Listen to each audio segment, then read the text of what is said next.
హత్యాయత్నం జరిగింది. హత్యాయత్నం ఉసుకొల్పింది. హత్యాయత్నానికి ప్లాన్ చేసింది ఎవరు?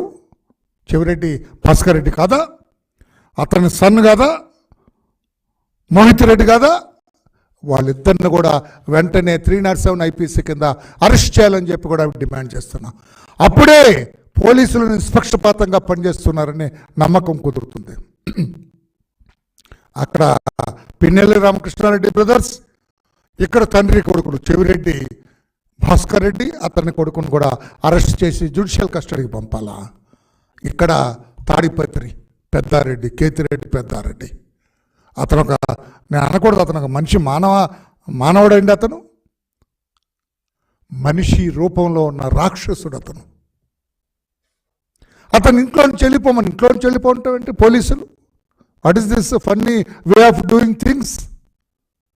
ఇంట్లోంచి పంపించడం ఏంటండి? అరెస్ట్ చేయాలి, అతన్ని జ్యుడిషియల్ కస్టడీకి పంపాలా? Even now I'm demanding the police to arrest that పెద్దారెడ్డిని అరెస్ట్ చేసి జ్యుడిషియల్ కస్టడీకి పంపాలని చెప్పి కూడా మేము డిమాండ్ చేస్తున్నాం.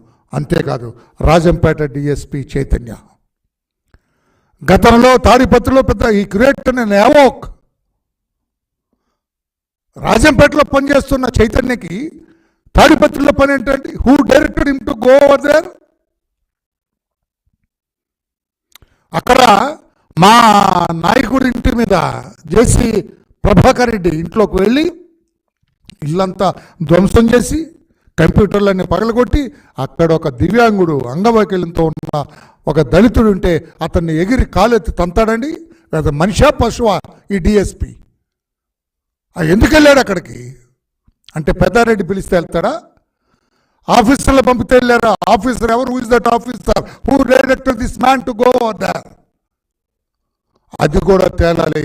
అందుకే చైతన్యాన్ని కూడా అరెస్ట్ చేయాలని చెప్పి కూడా మేము డిమాండ్ చేస్తున్నాం. దీనికి తోడు ఈ రోజున జగన్మోహన్ రెడ్డి గారు చేస్తున్న ఆరోపణలో అన్నీ కూడా అబద్ధాలే. ఎందుకంటే పోలింగ్ 82% జరిగింది. అంతకుముందు 4 ఫేజెస్లో పోలింగ్ జరిగితే ఇంత శాతం రాలేదు. ఇంత భారీ శాతం పోలింగ్ జరగలేదు. భయం పట్టుకుంది జగన్మోహన్ రెడ్డి గారికి, వణుకు పట్టుకుంది జగన్మోహన్ రెడ్డి గారికి. ఓడిపోతున్నాం అనుకున్నాడు. 4 ఫేజుల కంటే 5వ ఫేజ్లో బ్రహ్మాండంగా జరిగింది, 82% వచ్చింది. నేను ఇంటికి పోవటం ఖాయం అనుకొని చెప్పి అతను ప్లాన్ బి అమలు చేశాడు.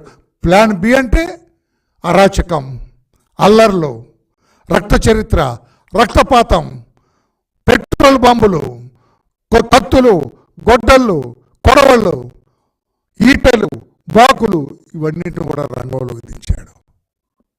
ఓడిపోతున్నామని తెలుసు అని చెప్పి కూడా నేను తెలుసు.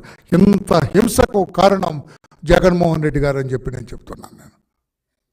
జగన్మోహన్ రెడ్డి గారి పార్టీ కారణం. ఓడిపోతున్నాం ఒక దుగ్ధతోటి, నిరాశ నిస్పృహలతోటి, ఒక ఫ్రస్ట్రేషన్ తోటి వాళ్ళు సాగించిన నరమేధం తప్పితే, అరాచకం తప్పితే, రక్త చరిత్ర తప్పితే వేరు కాదు.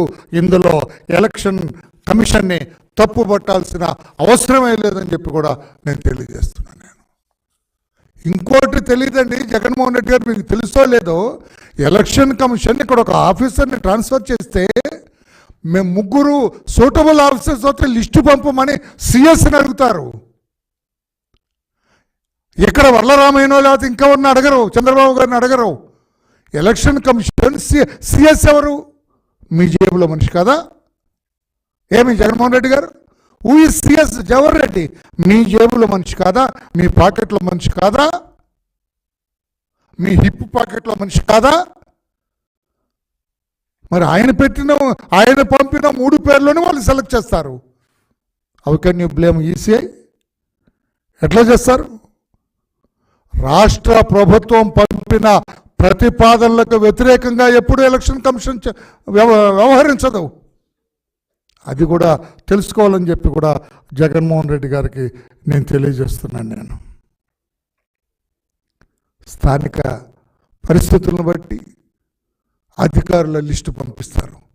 అధికారుల లిస్టు నుంచి 3లో నుంచి ఒకళ్ళు సెలెక్ట్ చేస్తారని చెప్పి కూడా నేను తెలియజేస్తున్నా. ఈయన అంటాడు ఎస్పీ మారేటప్పటికి సరే, ఎస్పీ మారితే అక్కడ ఉన్న అడిషనల్ ఎస్పీ మారుతాడా, డిఎస్పీ